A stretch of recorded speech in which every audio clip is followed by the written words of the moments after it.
तो इसके पहले वाले वीडियो में हम लोग विलियन पार्ट से कुछ मोलरता, नॉर्मलता, मोललता से संबंधित कुछ आंकिक प्रश्न हल किए थे।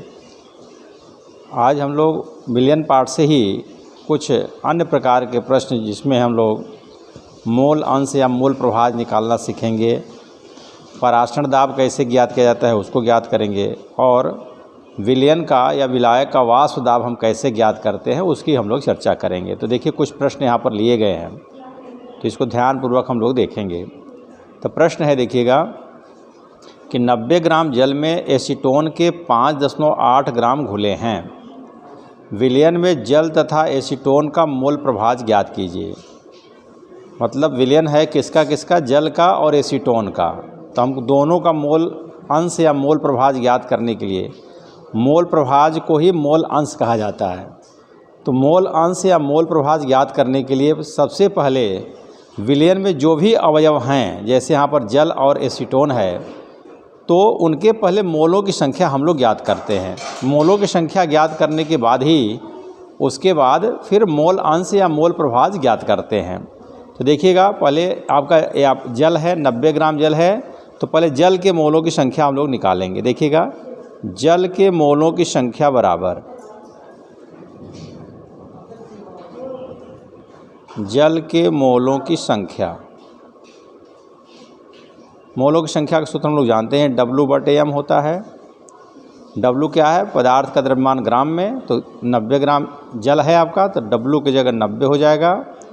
और m क्या है, उसका अणुभार, जल का अणुभार, जल का अणुभार हम लोग जानते हैं 18 होता है। इसको काट देंगे तो 18 पंजे 90, तो 5 मोल आपके जल के हो जाएंगे। इसी प्रकार से एसीटोन के मोलों की संख्या भी निकाल लेंगे। एसीटोन के मोलों की संख्या, एसीटोन के मोलों की संख्या बराबर, अब देखिएगा यहाँ भी W/m लिखेंगे।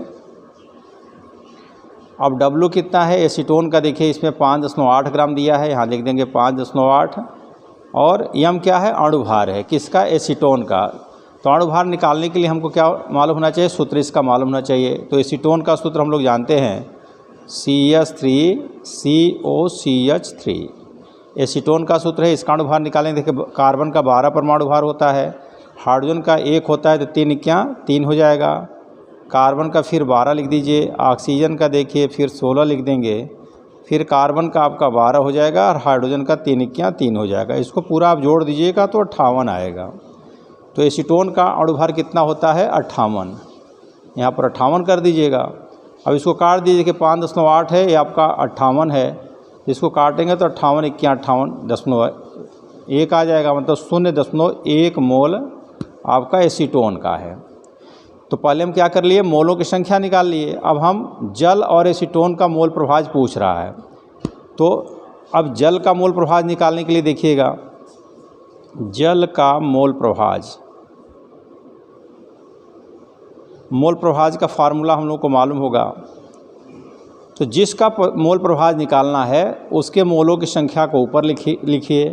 तो जल के मोलों की संख्या कितना है, जल के मोलों की संख्या 5 है, बटे कुल मोलों की संख्या। अगर जल का मोल प्रभाज निकालना है तो जल के मोलों की संख्या बटे जल और एसीटोन के मोलों की संख्या का योगफल। मतलब कुल मोलों की संख्या मतलब जल के मोलों की संख्या और एसीटोन के मोलों की संख्या का योगफल। तो जल का कितना है 5 है और एसीटोन का कितना है 0.1 है। तो दोनों का अगर हम जोड़ देंगे तो कितना हो जाएगा 5.1 हो जाएगा। तो कुल मोलों की संख्या हो गया 5.1 और जल के मोलों की संख्या हो गया 5। तो 5/5.1, इसको दशमलव अगर हटाएं तो यहाँ हो जाएगा 50/51। और 50/51, 50 में अगर 51 का हम भाग देते हैं तो ये आ जाता है आपका 0.98 के आसपास। तो ये आपका जल का मोल प्रभाज या मोल अंश हो जाएगा। फिर हमको निकालना है एसीटोन का मोल अंश, CH3COCH3 का मोल अंश। फिर एसीटोन का निकालना है, तो एसीटोन के मोलों की संख्या को ऊपर कर देंगे। तो एसीटोन के मोल कितने हैं 0.1 और बटे कुल मोलों की संख्या, तो कुल मोलों की संख्या 5.1 हम लोग लिखे ही थे। इसको अगर हम पूर्णांक बना लेंगे तो एक एक अंक दशमलव हटा दीजिए तो 1/51 हो जाएगा। और 1 में 51 का भाग देंगे तो लगभग आएगा आपका 0.02। ठीक है, तो ये हो जाएगा आपका जल का मोल अंश या मोल प्रभाव 0.98 और एसीटोन का लगभग आ जाएगा 0.02।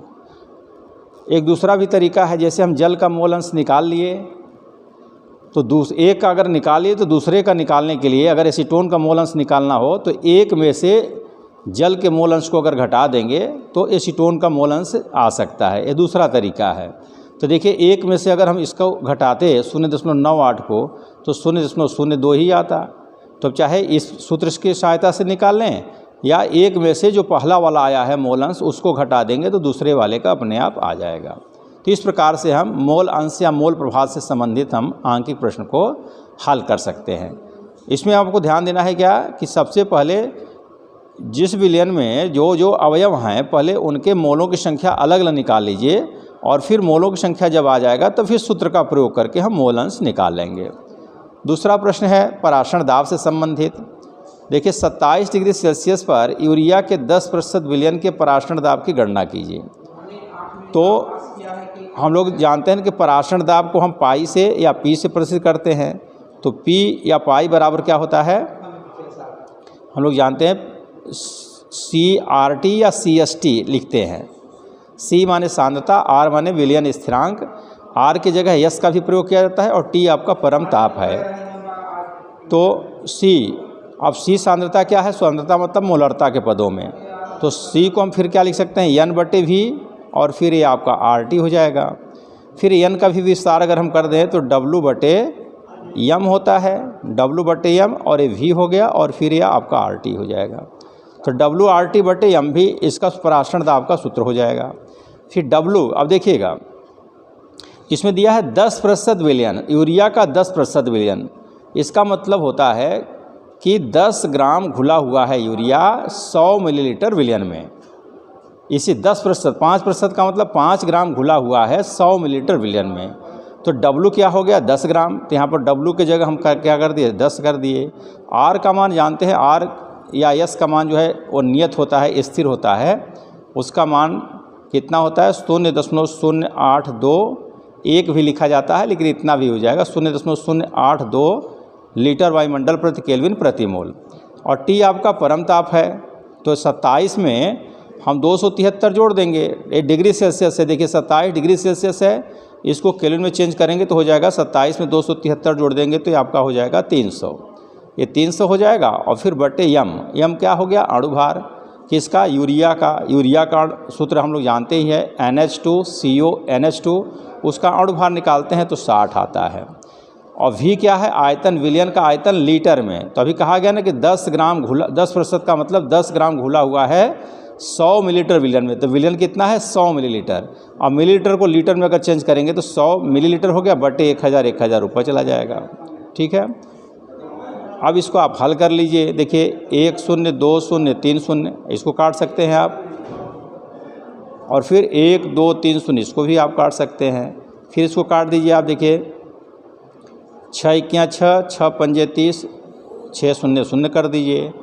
फिर देखिए 10 का इसमें गुणा कर देंगे तो हो जाएगा 0.82 और फिर ये हो जाएगा 50 और फिर इसको आप गुणा कर दीजिए कि 0 हो गया, 5 दूना 10 के 0 हासिल 1, 5 8 40, 40 और 1 41 और 2 अंक दशमलव लगा दीजिए 41 हो जाएगा। तो ये आपका आंसर हो जाएगा 41 वायुमंडल।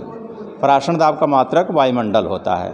तो ये मेन आपको सूत्र ध्यान रखना है कि पराशरण दाब का सूत्र होता है CRT मतलब सांद्रता, सांद्रता मतलब मोलरता, फिर C को सांद्रता मतलब N/V और फिर N को विस्तार कर देंगे W/M हो जाएगा। तो WRT/M भी, R की जगह हम S का भी प्रयोग करते हैं, ये आपका विलयन स्थिरांक है। इस सूत्र का प्रयोग करके जो भी दिया होगा उसके हिसाब से हम आंकिक प्रश्न हल कर लेंगे। और एक लास्ट प्रश्न है वाष्प दाब से संबंधित। तो हम लोग राउल्ट का नियम पढ़े होंगे कि वाष्प दाब का आपेक्षिक अवनमन विलेय के मोल अंश या मोल प्रभाज के बराबर होता है। उस सूत्र पर आधारित ये प्रश्न है। इस सूत्र को हम लोग थोड़ा सा देखेंगे। इस प्रश्न को देख करके फिर सवाल को किस प्रकार से हल किया जाएगा उसको हम लोग देखेंगे। ठीक है, तो देखिएगा, तो ये प्रश्न मैं पढ़ दे रहा हूँ। एक अवाष्पशील पदार्थ जिसका अणुभार 60 है 180 है कि 18 ग्राम को 100 ग्राम जल में घोला गया, 100 ग्राम जल में घोला गया, माने जो अवाष्पशील पदार्थ है उसका अणुभार 180 है, उसका 18 ग्राम जो है 100 ग्राम जल में घोला गया। तो 20 डिग्री सेल्सियस पर विलयन के वाष्प दाब की गणना कीजिए। भाई पहले क्या था, जल था, उसमें अगर हम पदार्थ घोल दिए तो विलयन बन गया, तो विलयन का वाष्प दाब क्या होगा एक हमको ज्ञात करना है। और जबकि 20 डिग्री सेल्सियस पर जल का वाष्प दाब यहाँ पर दिया गया है 17.535 मिलीमीटर।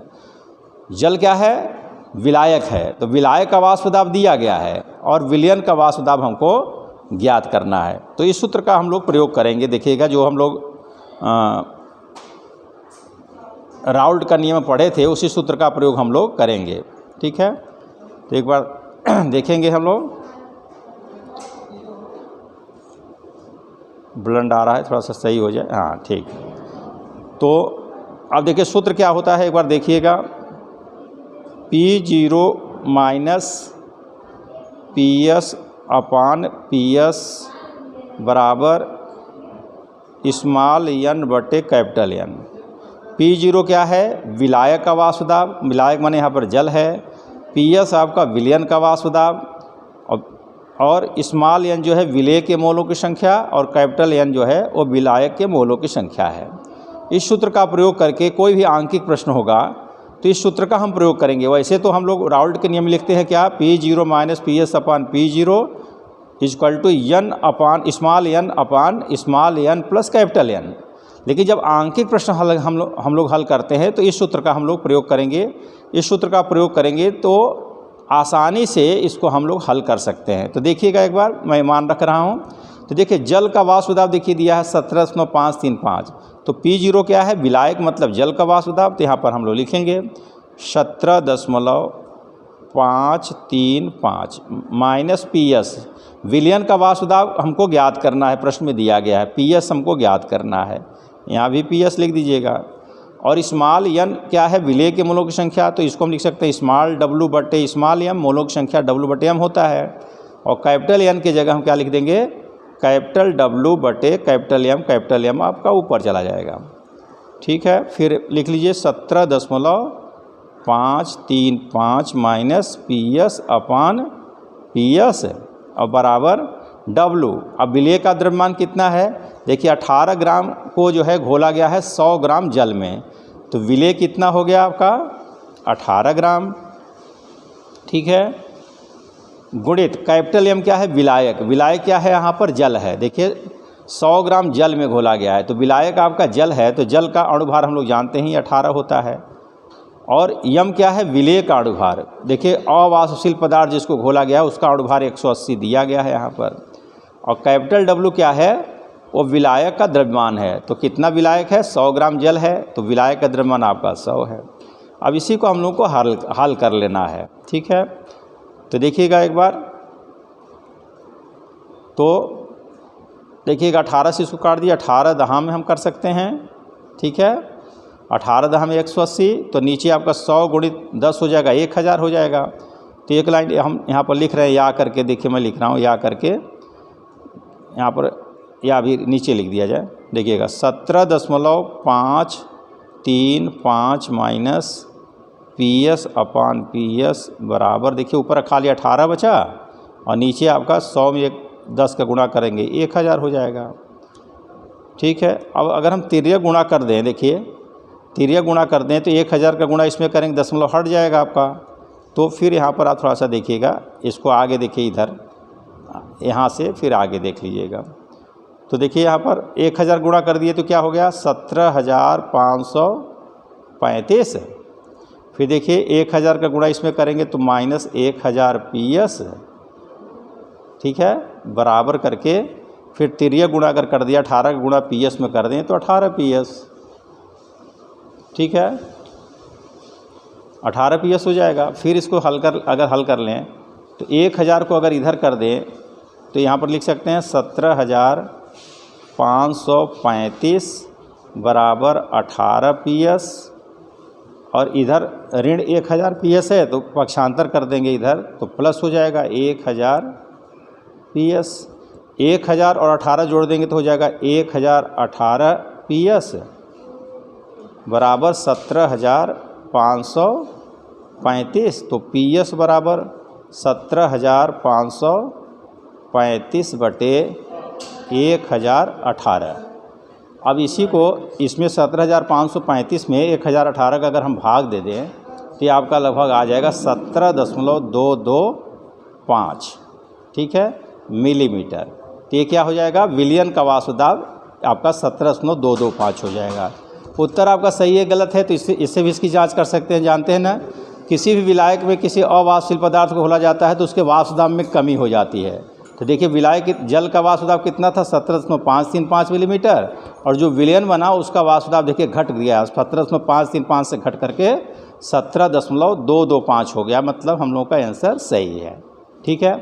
तो इस प्रकार से जो अभी आंकिक प्रश्न आपको बताया गया, बहुत से प्रश्न आपके किताब में दिए गए हैं, इसको समझते हुए उसका अभ्यास करेंगे तो बोर्ड परीक्षा की दृष्टि से आपको सफलता मिलेगी।